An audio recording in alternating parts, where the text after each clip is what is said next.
let's turn to the hopeful part of this series of developments. I am impressed at how long this story has remained at the forefront of the mainstream media. The mainstream media seem to have been doing a remarkable job in keeping coverage of this story current, maintaining interest in it, and continuing to explore passenger discontent. Also, I am somewhat impressed with the reaction of certain politicians to this. Of course, one could expect Representative Ron Paul to oppose this out of his very strong sense of principle. He has introduced a bill in the U.S. House, the American Traveler Dignity Act, which I encourage all of you to look into and support, but also Representative John Mica, who actually was one of the originators of the Patriot Act and who was one of the originators of the idea of the TSA.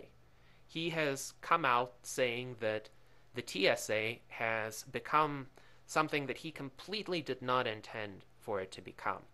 And he believes that the backscatter machines should be relegated to a secondary role, that for most passengers, it shouldn't even be contemplated that these machines would be used. And likewise, there was a very, very encouraging letter to the TSA by a Mr. Holt, member of Congress, who will sit on the Transportation Committee following the inauguration of the new Congress. And this letter is quite encouraging in that a high-ranking member of Congress is urging the TSA to reevaluate the way it performs its security procedures. Of course, from the TSA itself, from the Department of Homeland Security, from the Obama administration, the reaction has not been encouraging. We have been met with rhetoric rather than substance. While they may talk about how much they try to take passengers' wishes into account, how much they try to minimize the invasive nature of their procedures, the fact is they haven't changed anything. And all of their soothing words have no meaning and no significance until some actual real-world changes take place. Now, they argue somewhat ludicrously that these procedures are the only ones that can prevent something like the attempted Christmas Day bombing of 2009. To which I say, why are the American people so gullible that this argument can even be made in public with a straight face? First of all, the Christmas Day bomber, if his story teaches us anything, it's that if somebody's father approaches the U.S. intelligence agency saying, "My son is a terrorist, please apprehend him and prevent him from doing some major damage," then what these agencies should do is not completely ignore and dismiss this father's allegations, but look into it and perhaps take some precautions against that particular individual. The second fact that the TSA conveniently omits is that this very same bomber, coming into the United States, passed through an airport in the Netherlands, which was one of the first airports to implement these full-body backscatter screening machines. And guess what? The machine did not detect the explosives he was carrying. Many experts right now are saying that if the identical situation happened today with the machines currently in place at the airports, they would not be able to detect these kinds of explosives either. So, once again, this is all show.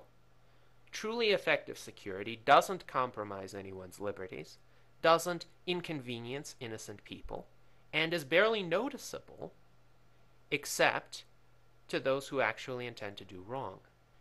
Give tasers to the airline crew. Better yet, allow passengers to carry tasers on board. And it doesn't matter if that means a couple of people with ill intent also get to carry tasers, because they will be outnumbered.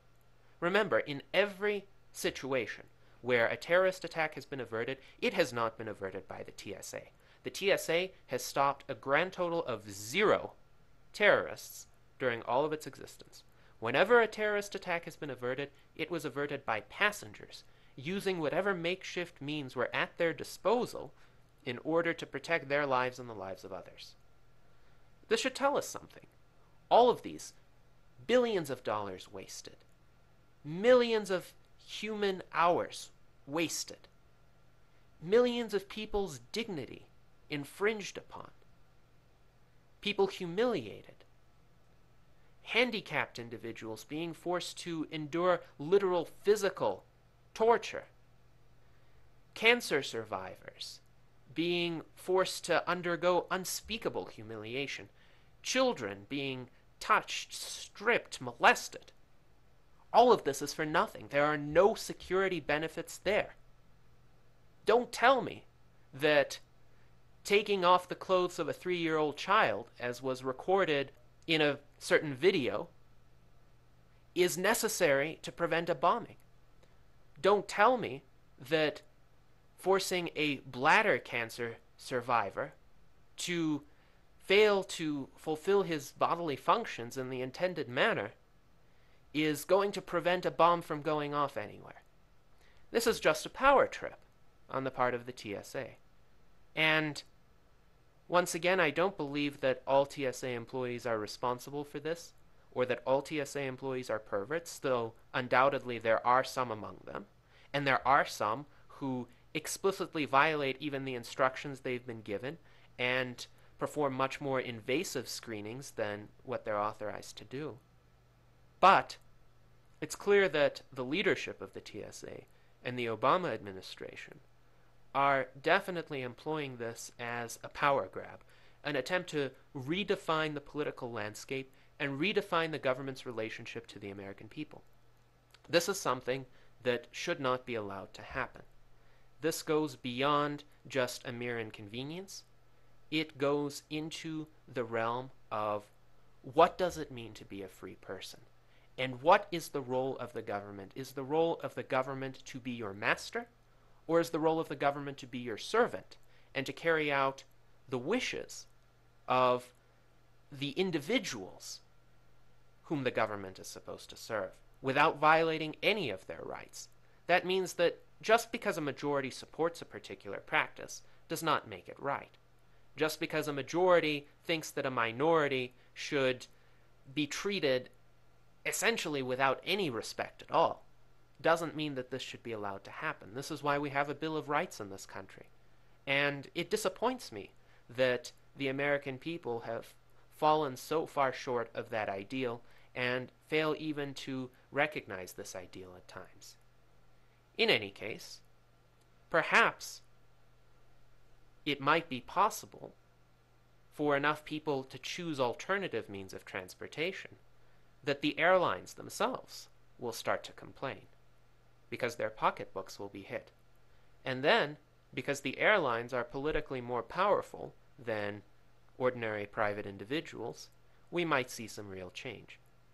But this is certainly a very important story. I am very interested in how it continues to develop, and so should you be, because it will determine whether this country will continue to be a free country or not. Thank you very much, and I hope you travel safely by some means other than the airplane.